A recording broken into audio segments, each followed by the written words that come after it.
اعوذ باللہ من الشیطان اللعین الرجیم بسم اللہ الرحمن الرحیم۔ ہماری آج کی گفتگو کا عنوان اخلاق کی اہمیت، اس کی ضرورت اور اس کا ہدف ہے۔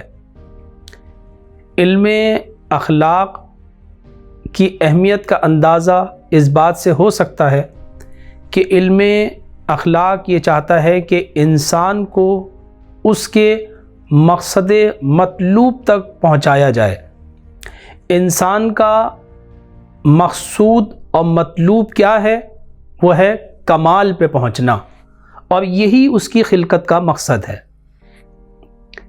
علم اخلاق کیا کرتا ہے کہ انسان مطلوب تک پہنچ جائے۔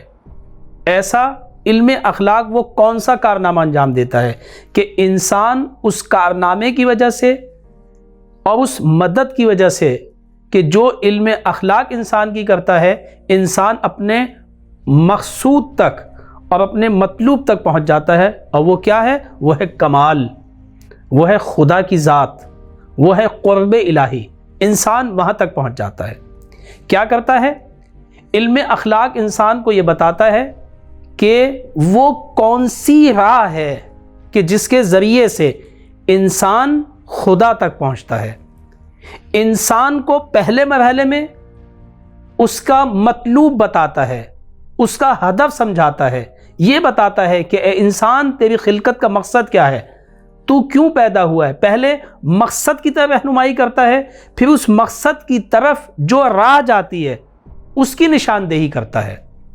اور وہ راہ کیا ہے؟ وہ راہ ہے، وہ صفت انسان کی، وہ فضائل ہیں جو انسان اپنے اندر پیدا کرتا ہے، اور اس راہ کی بھی نشاندہی کرتا ہے کہ جو راہ انسان کے خدا تک پہنچنے میں، اس کے ہدف تک پہنچنے میں رکاوٹ ہے، اس کی بھی نشاندہی کرتا ہے۔ یعنی اس راہ کی بھی نشاندہی کرتا ہے کہ جو اسے خدا تک پہنچاتی ہے، اور اس راہ کی بھی نشاندہی کرتا ہے کہ جو اسے خدا کی راہ تک، خدا تک پہنچنے سے روکتی ہے۔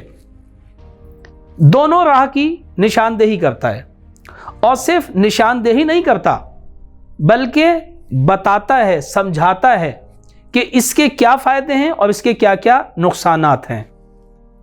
جو راہ خدا تک پہنچاتی ہے انسان کو، وہ انسان کے فضائل ہیں کہ جو انسان کو اپنے اندر پیدا کرنے ہیں۔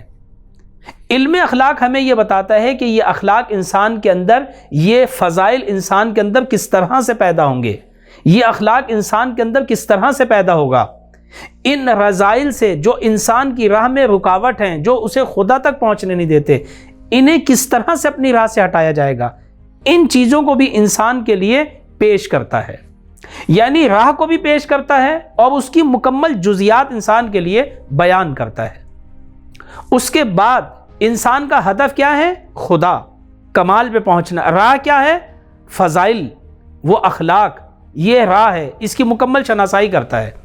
پھر یہ انسان کے اندر اس راہ پہ چلنے کے لیے انسان کو کس چیزوں کی ضرورت ہے، ان چیزوں کی نشاندہی کرتا ہے۔ اور انسان کے پاس وہ خزانہ کیا ہے کہ جس سے مدد لے کے انسان خدا تک پہنچ سکے۔ اس راہ پہ چلنے کے بعد انسان کی صلاحیتیں کیا ہیں، انسان کے پاس استعدادات کیا ہیں، وہ کیا استعداد ہے انسان کے پاس کہ جس سے انسان استفادہ کر کے اس راہ پہ چل کے خدا تک پہنچے۔ علم اخلاق یہ والا کام بھی کرتا ہے کہ انسان کی جو قوتیں ہیں، انسان کی جو ملکات ہیں، انسان کے اندر جو صلاحیتیں ہیں، انسان کے اندر جو استعدادات ہیں، ان کی نشاندہی کرتا ہے، اور یہ بتاتا ہے کہ انہیں کس طرح سے کنٹرول کیا جاتا ہے، انہیں افراط و تفریط سے بچایا جاتا ہے، اور ان سے استفادہ کر کے ان فضائل کو اپنے اندر پیدا کر کے خدا تک کس طرح سے پہنچا جاتا ہے۔ یہ علم اخلاق کا کیا ہے؟